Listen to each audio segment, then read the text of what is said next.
students, today we have to start with the word polymer. Polymer, as the name indicates, it's a combination of two classical Greek words that are poly means many, and mer means units, parts. It means this word is a combination of two words, polymer. Poly means many, mer means units. It means polymer actually deals with many parts. Now we have a definition of polymer. Polymer is actually a molecule wherein we have large number of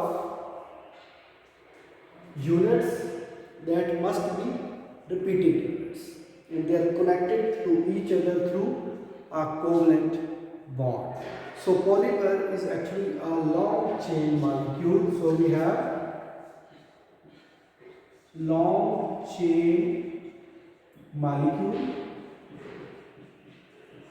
So polymer is actually a long chain molecule which is composed of large number of repeating units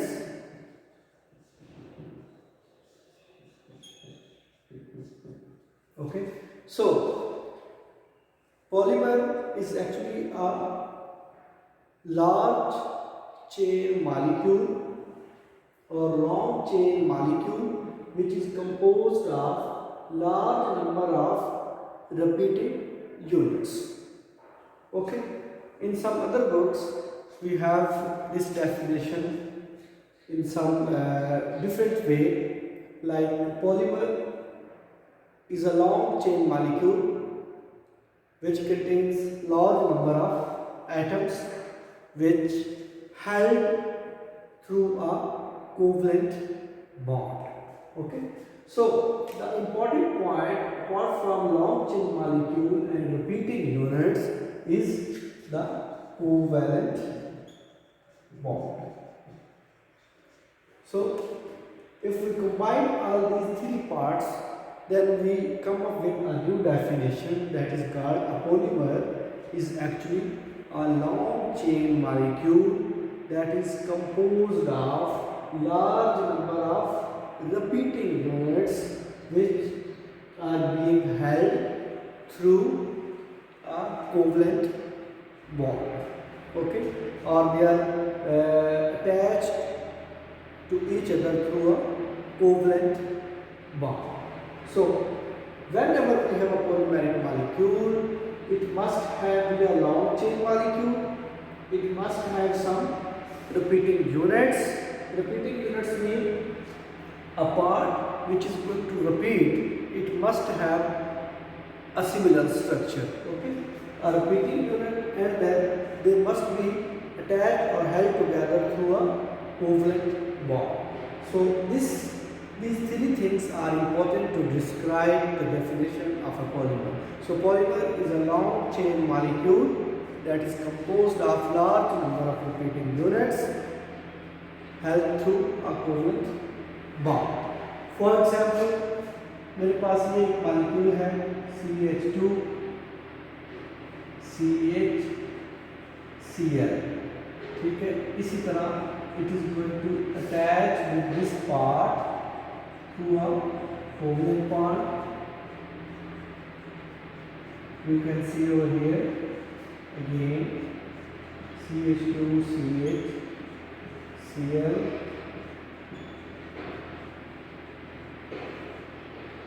and so on. So this is a polymer. This is actually an example of polymer where you have a long chain molecules which are attached to each other through a covalent bond, and they have repeating units, and there are repeating units. Now we have to check what are actually repeating units over here. So you can see this part, this one, and this one. This similar structure is going to repeat again and again. So it comes under the definition of polymer. Polymer is actually a long chain molecule which is composed of large number of repeating units which is being held through or which are being attached to each other through a covalent bond. We can write this structure.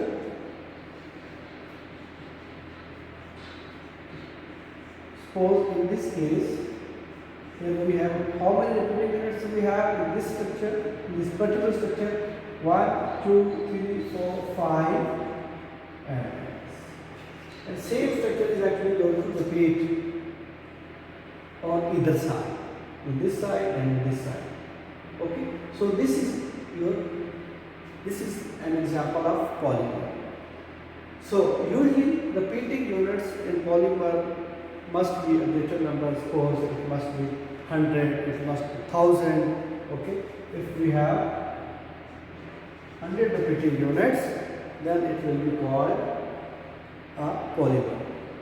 Okay, there are some other terminologies like oligomer, which will be discussed later. Okay, so polymer is a long chain molecule that is composed of similar structure that are called repeating units, and there must be a covalent bonding. Okay, such molecules are called polymers. Polymers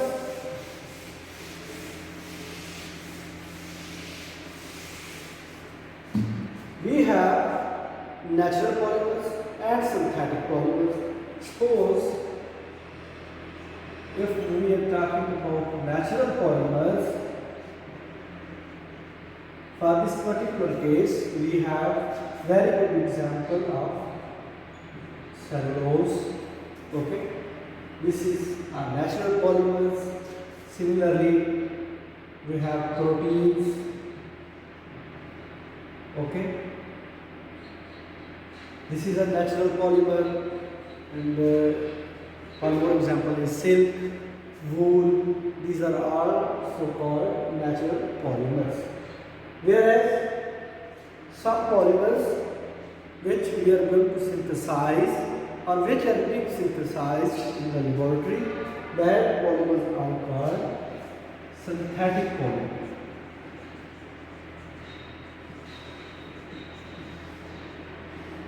For example, we have polyvinyl chloride, commonly called as PVC. Okay. Similarly,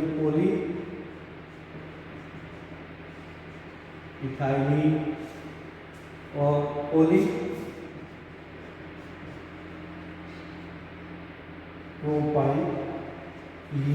These all polymers are synthetic polymers. There are we have very good example of one polymer that is present in both synthetic form and in natural form. That is called natural rubber.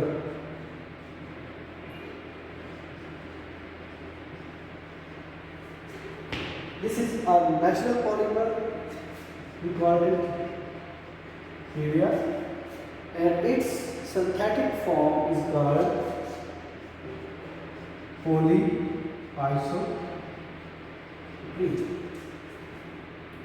So there are some natural polymers like cellulose, silk, wool, okay, cotton, and proteins. These are examples of natural polymers. And even the natural rubber, that is called urea.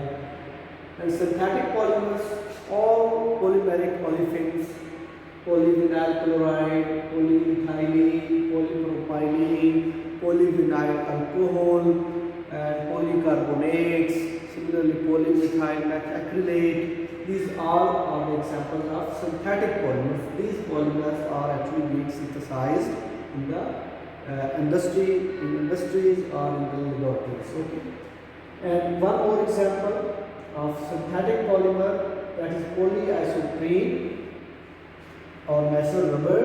This polymer can also be synthesized in the laboratory as well, but it is also present in natural form, that is called natural rubber. Okay. Now we have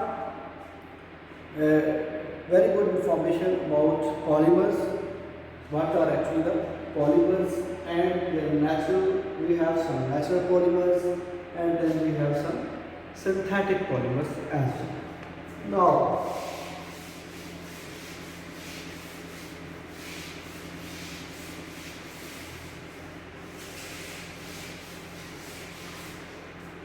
Now we have to study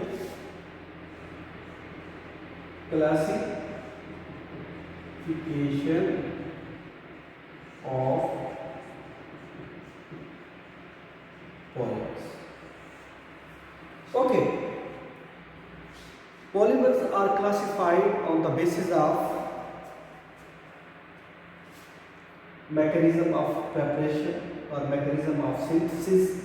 Okay, the synthesis of polymer is called polymerization, means the phenomenon which is used to form or synthesize the polymer is called polymerization.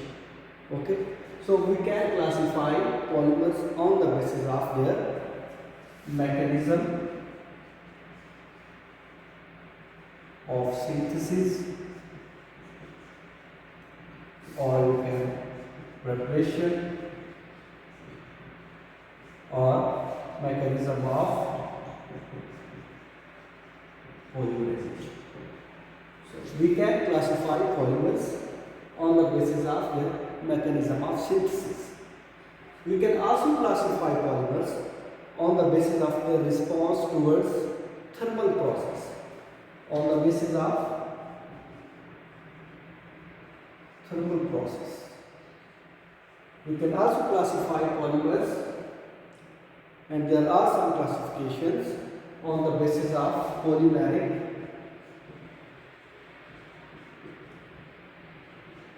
structure as well. So we will start with the classification of polymers on the basis of synthesis. Okay.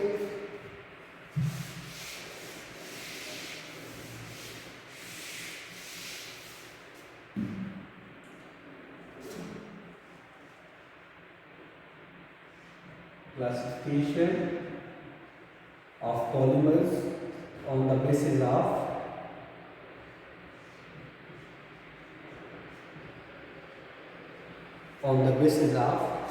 method of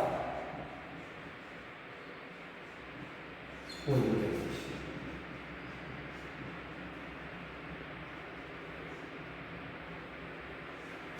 Polymers are classified in two different ways while considering their polymerization process. These processes are called polymerization processes. These two processes, one of them is addition,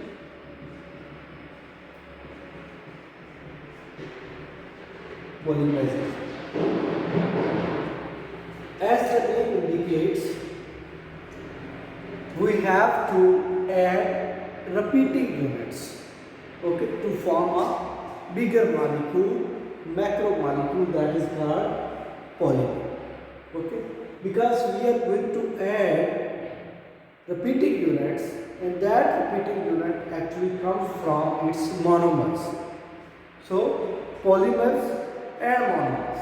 Polymer is actually a long chain molecule where you have repeating units, and monomer means one mer unit.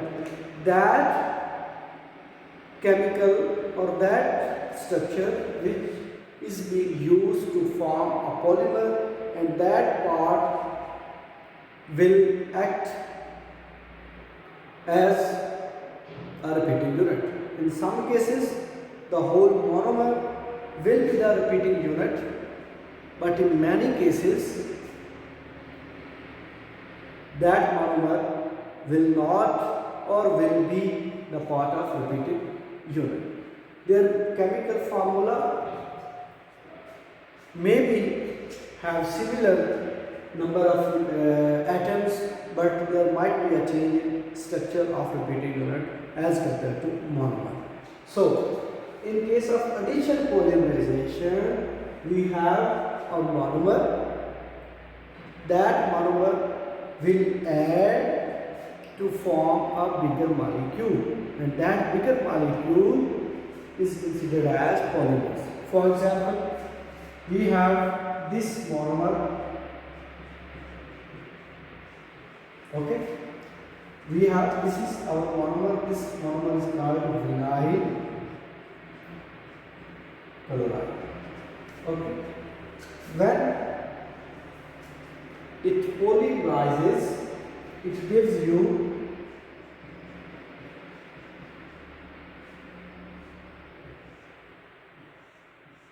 this. Here you have n number of monomers.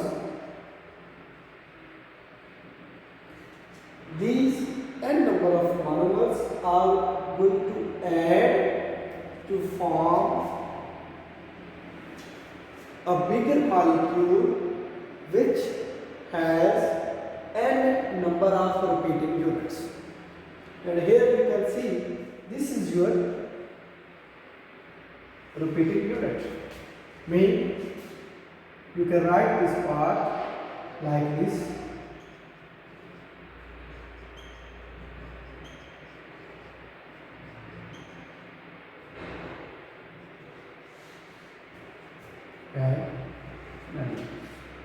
Okay. So here you can see the number of atoms present in this monomer are similar to that of the repeating unit, but there are some changes. Suppose here you have double bond, but in polymeric form you have here single bond.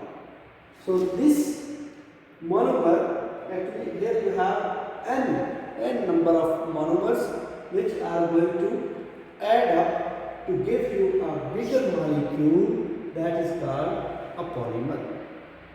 Okay, means this is your one. If you have 100 number of vinyl chloride units, then you will get a polymer which has 100 number of these units. Okay, you can write this form as well. Suppose 1000, you have 1000 repeating units of vinyl chloride. It will give you a polymer which has 1000 repeating units. Okay, and can be 1000, 2000. It must be a higher value. And the specific value of n, we will discuss these things later. Okay. Now this is an example for addition polymerization. Similarly, if you have ethylene, suppose this is your structure of ethylene, and you have n number of these repeating units. It will be polymerized, meaning polymerization. Which type of polymerization? Here we have addition polymerization, because we are going to add these monomers. It will give you this polymer. Okay, that's called polyethylene. Similarly, if you have styrene,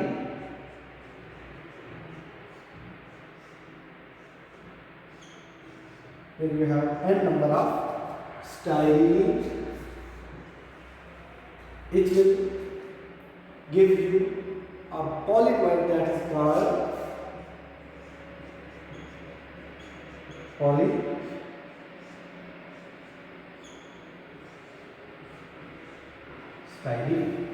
Okay, this is styrene.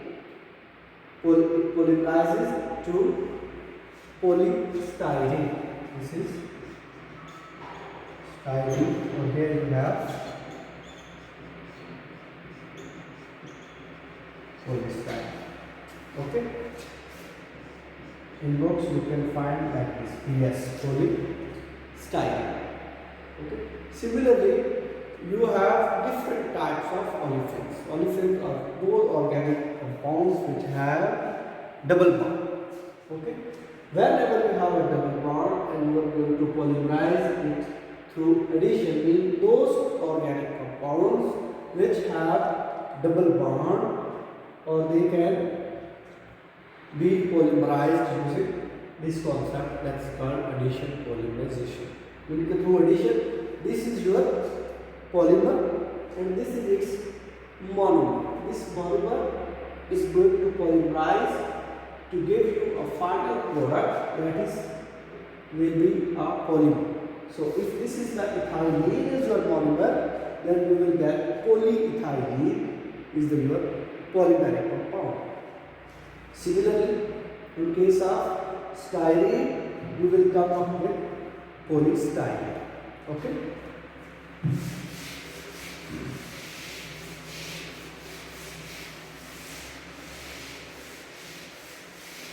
The other method which we have, that's called condensation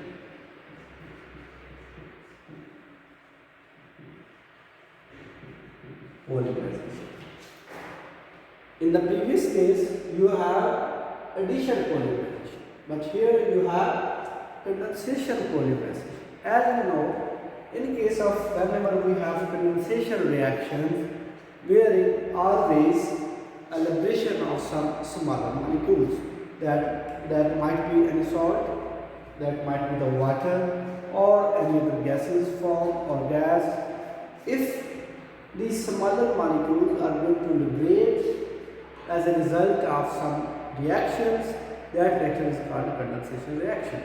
If while using the concept of condensation reaction, if you are going to polymerize some monomers through condensation mechanism, and you have some smaller molecules which are going to degrade, that process is called condensation polymerization. Okay. The best example is we have adipic acid. Suppose H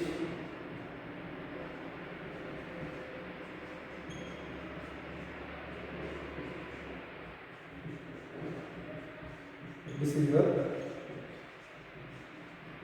adipic acid and hexamethylene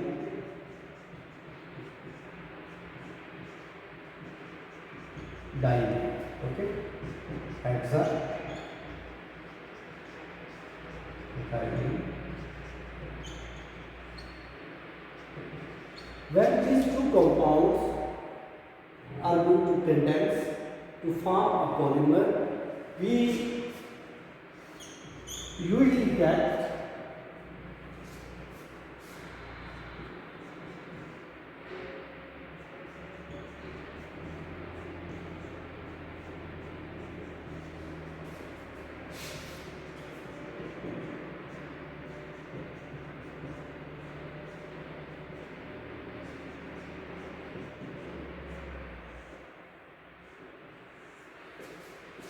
okay. This is actually your repeating unit. I have written just the repeating unit. If you can see, you will come up with this idea. Suppose this end is going to attach with this carbonide. From here you have this H2 or H. Okay. Here you have 2H, and similarly here you have 2H. Okay.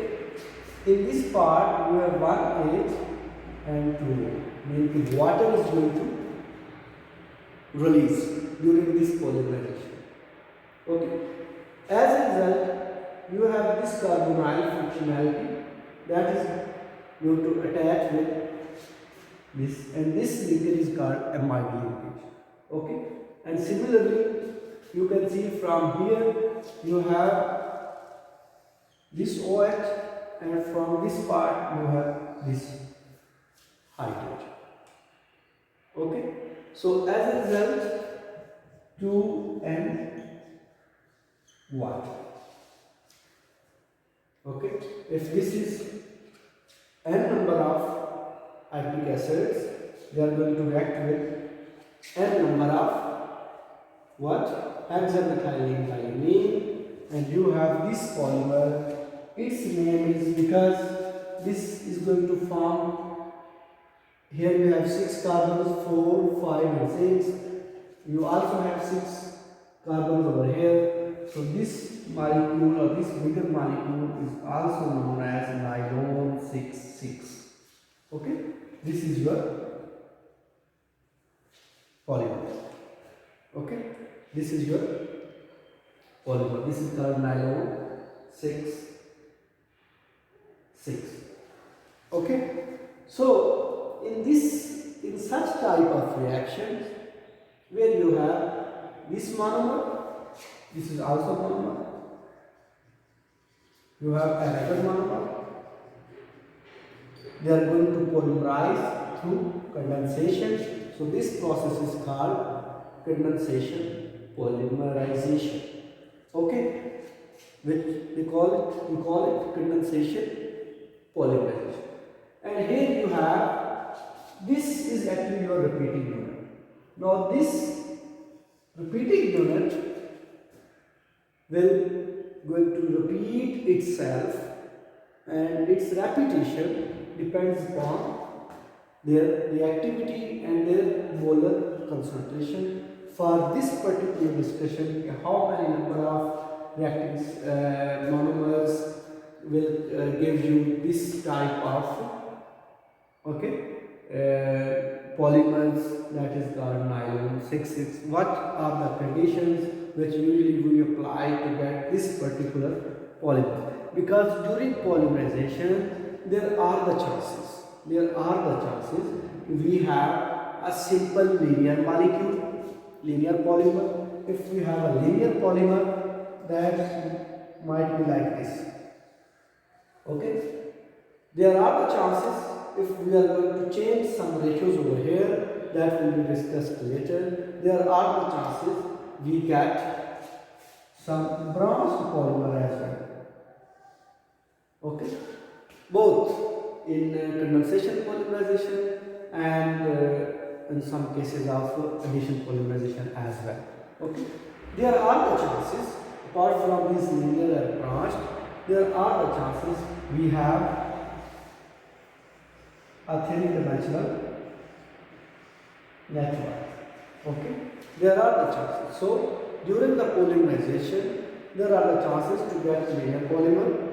There is also a chance to get branched one, and we also have chances to get a three-dimensional. But these formation of linear, branched and three-dimensional polymers depends upon the reactivities ratio, the ratios of the reactants, which are actually monomers, and the conditions and some other things which we are going to change, which you want to measure. If you want to prepare a three-dimensional network of polymers, you have to change these values, these monomers and the structure of monomer. It depends upon a lot of things which will be discussed later. And similarly, if you want to prepare linear molecule, linear chain polymer, long chain linear polymer, so it also has some restriction which we have to apply to get that particular long chain linear polymer. Okay, so on the basis of synthesis, mean mode of polymerization, method of polymerization, you have two ways to classify polymers. Either polymers come in the under the branch of condensation polymerization or addition polymerization. Okay.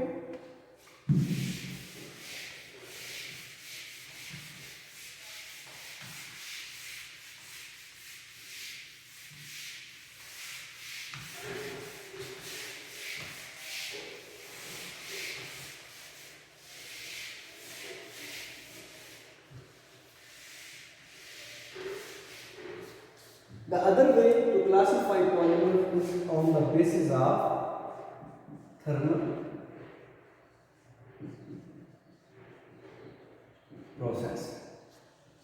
On the basis of thermal processing, polymers are usually classified into thermoplastics and thermosets. Okay, polymers are classified into thermoplastics and thermosets. A very simple difference between these two. Thermoplastics are those polymers which are heat softened. Means if you are going to apply some thermal processing in thermal or heating, that polymers they can be softened, okay, while applying heat, and they can be recycled. They can be reshaped by heating, okay. Whereas thermosets heat resistant, no recycling,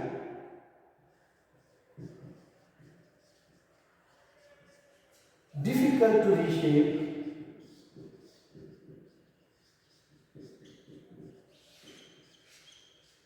upon heating, okay. Thermoplastic usually follows addition polymerization,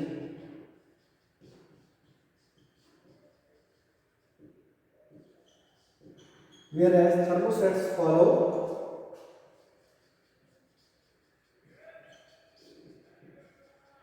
condensation polymerization, okay. The best example which are thermoplastics are all olefins, polystyrene, polyvinyl chloride, okay, polyethylene, polypropylene. These all are thermoplastics. Mean their lot of properties can vary by different heating process. Mean if you want to, by changing the heating or by heating process, thermal process, they can be softened, recycled, reshaped, okay. Whereas for thermal processing, mean those polymers which are called thermosets, these are very strong, hard, whereas thermoplastics are weak, they are soft, while thermosets are hard, okay, strong, okay. Examples are epoxy, all adhesive, there is no effect of temperature upon epoxy. One more thing, epoxy and phenol, formaldehyde, resin are bakelite. These all are thermosets, okay. One more thing, polythermoplastics are usually soluble in organic solvents, whereas thermosets are insoluble in organic solvents, okay. Most of the thermosets are insoluble in most of the organic solvents, whereas thermoplastics, those polymers which are thermoplastics, they are usually soluble in organic solvent, because polystyrene can be soluble, polyvinyl chloride, polyethylene, polypropylene, polyvinyl alcohol, okay, polyvinyl acetate, okay. These all are thermoplastics, whereas epoxy, formaldehyde and bakelite are all thermosets. So we can classify polymers on the basis of their thermal processing as well. There are thermoplastics and thermosets. Thermoplastics are usually softened, they can be recycled, they can be reshaped with the modification of heat. They usually follow addition polymerization reaction, whereas thermosets are heat resistant, they are stable towards heat, meaning there is no change or no effect of uh, suppose you have some material in winter and you are going to use in summer and you have synthesized in winter, then there will be no effect on the properties of that type of material. Okay, so they are heat resistant, they are difficult to recycle, usually non-recycled, and they are difficult to reheat upon heating. It's very difficult to reheat them. They usually they can be broken. Okay, ठीक है, ये usually break हो जाते हैं okay upon heating and condensation polymers usually follow condensation polymers okay one more thing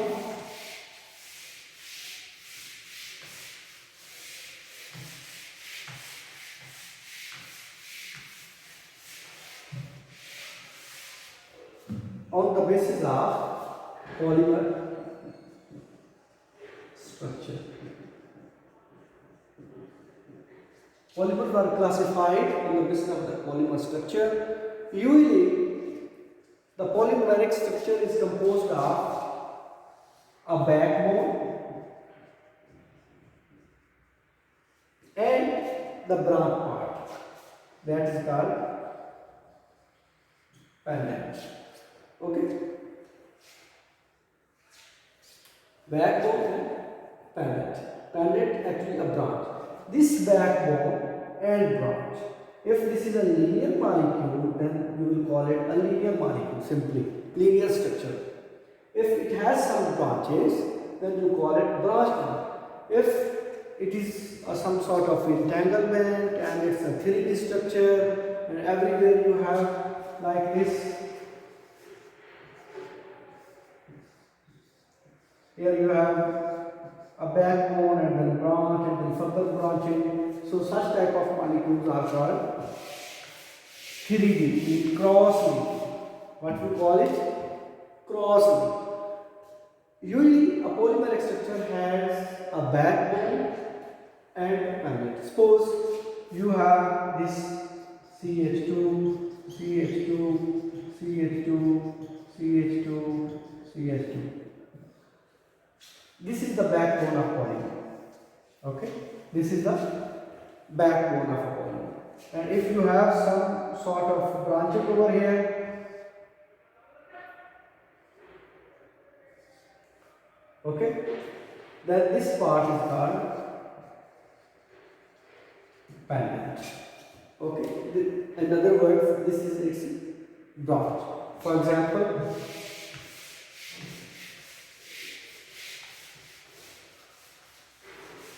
so if this backbone is composed of similar type of element, suppose if you have carbon, then there will be a carbon throughout in the backbone.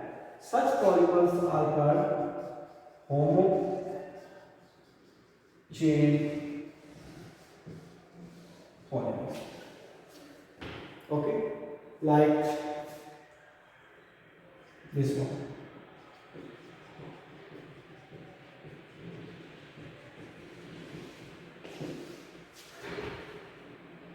While taking into account the concept of stereochemistry, so you have them, you write like this.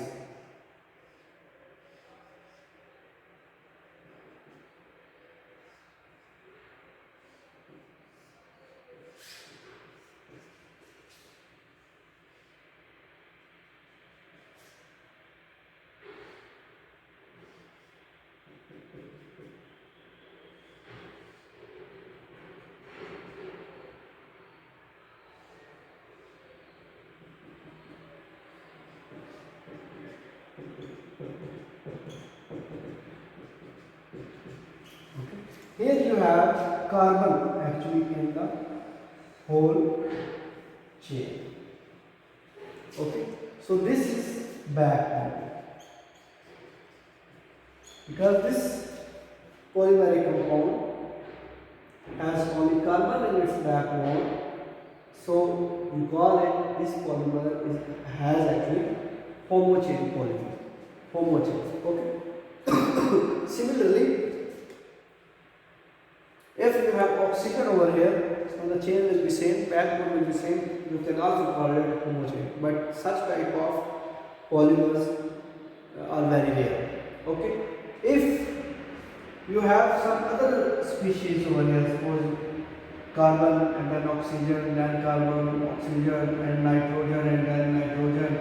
So such type of chain is called heterochain. Okay, heterochain polymer.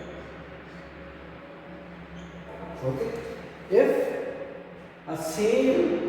the backbone has same number of same type of elements, then you call it homochain polymer. If it has different number of elements, then you call heterochain polymer. Okay, we have some examples.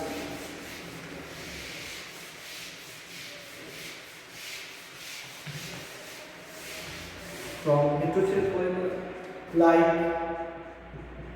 this amide linkage. If you have this type of linkage in the backbone, then your polymer, the resultant polymer will be a heterochain polymer.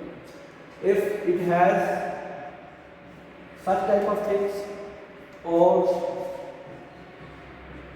such type of things or this functionality, okay,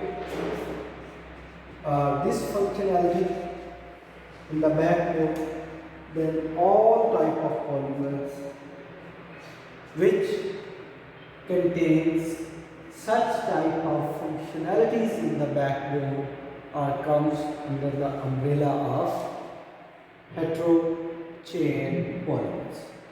Okay, there are a lot of things which we have to discuss or explain while taking into account its concept of stereochemistry and some functionality and some arrangement. So polymer structure, we have to discuss copolymer structure and some tri-block copolymer, bi-block copolymer. Okay, these are all classifications of polymers on the basis of polymer structure.